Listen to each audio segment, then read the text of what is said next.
The Sparks not only recreate their front court, they possibly could have rebooted the entire franchise. Emmett Sheehan utters the two words that should make Dodgers fans' blood run cold: forearm pain. And the Lakers head for the play-in tournament with gossip renewed about Coach Darvin Ham. Good morning. I'm James. This is your daily dose of sports and snark for the greatest sports city in the world, Los Angeles. This is the faithful Angelenos morning report.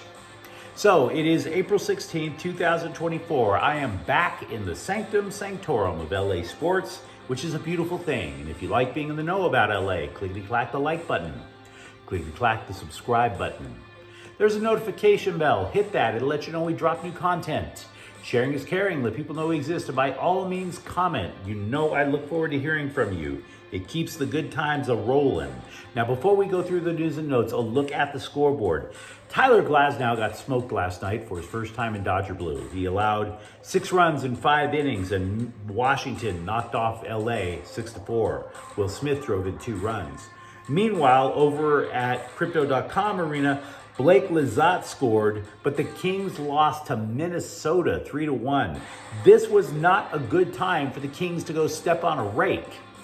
And yet they asked all the employees at Home Depot to throw every rake on the ground, and then the Kings started river dancing on all of them.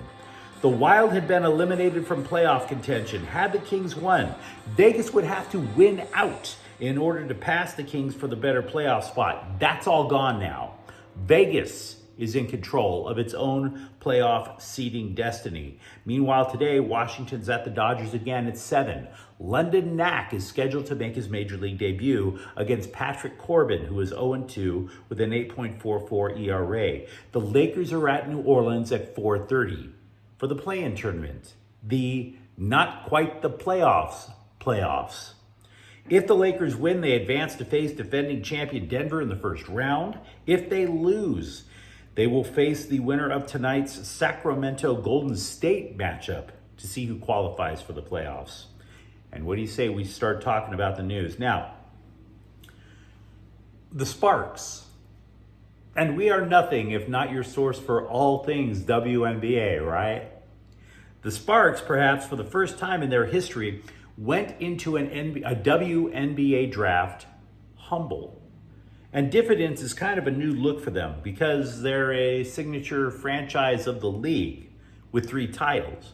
And they're also one of the very few WNBA teams who had what average people might call household names. Lisa Leslie, Candace Parker. But missing the playoffs for 3 consecutive years means a rebuild is necessary. So in desperate need of a new look, they were able to select who they thought would be the best player not named Caitlin Clark. So at number 2, they chose Cameron Brink, a center from Stanford. Now, she should fit well because the Sparks in the offseason tore apart their entire front court. Brink averaged 17 points per game. And then by the way, she also won the Naismith Defensive Player of the Year award with 3.7 blocks per game. Then LA came back about 5 minutes later with the number 4 pick, and they took Rickea Jackson, a forward from Tennessee. Now, she's considered the best wing in the class, led everyone in the SEC with more than 20 points per game. She's someone who can score on the inside as well as along the perimeter. And then in the third, they come back, they add another wing. It was USC's Mackenzie Forbes. Now, on the surface, it all sounds good, right? They didn't have a front court. They have one now. But I have a problem with the coverage. I have a problem with the scribes because ESPN's coverage was relentlessly positive. It was a sense of positivity that sounded like a little too good to be true because not just was every pick terrific, it was life affirming. It was so good. Yeah, amazing. Each and every pick. Look, the reality is, and it doesn't matter what the sport is, NFL, NBA, NHL, Major Leagues, MLS, not every pick is going to hit, including top picks. Does anybody remember Jamarcus Russell and Ryan Leaf, for example? So how do you know if the rebuild is working at this point? Because they haven't played yet. In every other professional sport, whether it's draft night, whether it's free agency, the scribes will come and they'll write about winners and losers. They'll write about steals. They'll write about reaches. But not for the WNBA draft. Not for them at all. It took me over an hour of searching in order to find grades for the players being selected. There was eventually a couple, but it took me over an hour to find it in the first place because actually saying if the players were any good or not seemed to be an afterthought. It was all about positivity. Now that might work for the social justice part of the journalism crowd, but not for a guy like me. Because I'm a cynic and I enjoy watching people fail. And two, we deal with reality here at Faithful Angelenos. We are faithful. We are not blind. Did the Sparks select the two best players possible or not? So, what I can tell you about the grading that I did read was that almost everybody got an A. Just to continue going with this positivity crap. 8 players in a 12-pick first round got an A. Nobody got lower than a C+. So nothing was considered a bad pick. The Sparks 2 picks got A's. That doesn't mean squat. If everybody gets an A, nobody gets an A. So what do I tell you? What do I tell you about the Sparks draft? Well, we're going to deal with what we know. Not every pick is going to succeed.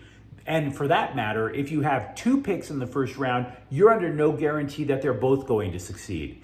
If both picks succeed, because every draft is littered with busts, if both picks succeed, then the Sparks will have 2 foundational pieces that will last for years. But you should be skeptical. And that's the memo. Dodgers pitcher Emmett Sheehan, meanwhile, told the Orange County Register that previous reports about his shoulder going kaboom are in error, which sounds great, but before you breathe a sigh of relief, he said it's forearm pain. Yikes. That should make your blood run cold because multiple pitchers complained of forearm pain and then they learn it's not the forearm, it's the elbow. It's the elbow from blowing out the ulnar collateral ligament, and then all of a sudden forearm pain turns into Tommy John surgery and you're gone for almost 2 years. So the Dodgers have no idea when Sheehan, who by the way went into spring training as a favorite to join the Dodgers rotation, they have no idea when he's going to pitch again. The Athletic also reported that the Dodgers called up pitchers London Knack, we already brought him up, Kyle Hurt, and Ricky Vanasco this week. Knack, as we mentioned, making his major league debut tonight, he has been a starter throughout his pro career, and quite a few scribes wrote that it was inevitable that he would be a starter in the major leagues. I'm sorry, that's not a fait accompli, because Baseball America forecast that Knack should be a back of the rotation starter at best. That tells me he's a mixed bag. And then when you look at what he's done for AAA Oklahoma City this year, he struck out 16, great, walked 4, also great, but he's allowed 7 runs in less than 16 innings. Not so great. Vanasco is a former Rangers draftee who struggles with control. Hurt could be a starter, but he could also replace Ryan Yarbrough in the pen if Yarbrough does move to the rotation. As a result, the Dodgers also optioned J.P. Federeisen in keeping with the you only get to crash on the couch for a day or two bullpen policy that they seem to have. The Dodgers also, as we've been discussing ad nauseum for the last year, they have multiple catching prospects who are just hoping, begging to get some of the scraps that might fall off of Will Smith's table. But at AA Tulsa, Dalton Rushing is splitting his time with Diego Cartaya. Cartaya used to be considered the top-notch prospect. Rushing is considered the top-notch prospect. Rushing has gotten off to the better start. He has 6 extra base hits in 8 games. Cartaya, meanwhile, only has 3 hits total. It is very easy to get the feeling that Darvin Ham is coaching for his job with every game, despite what you hear from not only Lakers management, but Lakers ownership. On the eve of the play-in tournament, the Athletic speculated on the job security for every NBA coach. And they put Ham under the 4th tier, under the heading, "The pressure's on." There was no tier 5. Matter of fact, he was the last coach profiled, which presumably means they see him as most on the hot seat. The scribe who wrote it believes that if the Lakers get bounced early, LeBron James will flip out and then force the Lakers to make a move, lest James go into free agency. The Rams opened off-season training activities yesterday, but the workouts themselves aren't a big deal. I mean, don't get too crazed about it. Off-season activities at this time of the year tend to be pretty much meetings and, I don't know, watching each other sweat it up in a Zumba class. Everybody claimed how excited they were about the challenges of playing defense without Aaron Donald. I mean, Ernest Jones, the linebacker, said that word for word. But then he added that a goal of his ever since he arrived was to be a leader on the defensive unit. Quote, "With Donald being gone, now there's more eyes on me, which I can sure handle," unquote. Now, the LA Times then predictably turned around and asked why Jones, who is on the last year of his rookie deal, hasn't received a contract extension yet. GM Les Snead implied that the Rams are totally comfortable waiting until the contract expires, even if his value rises. In lieu of players, USC basketball coach Eric Musselman has at least added coaches to the USC staff. He plucked 3 dudes who he worked with in Arkansas. One of the 3 is his son, Michael. So 3 cheers for nepotism. Never let that possibility go when you're on a job hunt. Nepotism rarely fails. Then he also hired Anthony Ruda and Todd Lee, who will do something. I mean, look, let's be real about basketball assistant coaches. Unless you're Tex Winter and you design the triangle, we don't really know much about what the hell a college basketball assistant really does. But you let me know what you think in the comments thread. Talk to me, since we have just spoken about the Sparks longer than I've ever anticipated in this sport. Tell me what you think is the current status of the Dodgers rotation, and that fact, the entire pitching staff. If you enjoyed the content, don't forget to subscribe to Faithful Angelenos. We are talking LA sports every single day here. Thank you for watching. I'm James.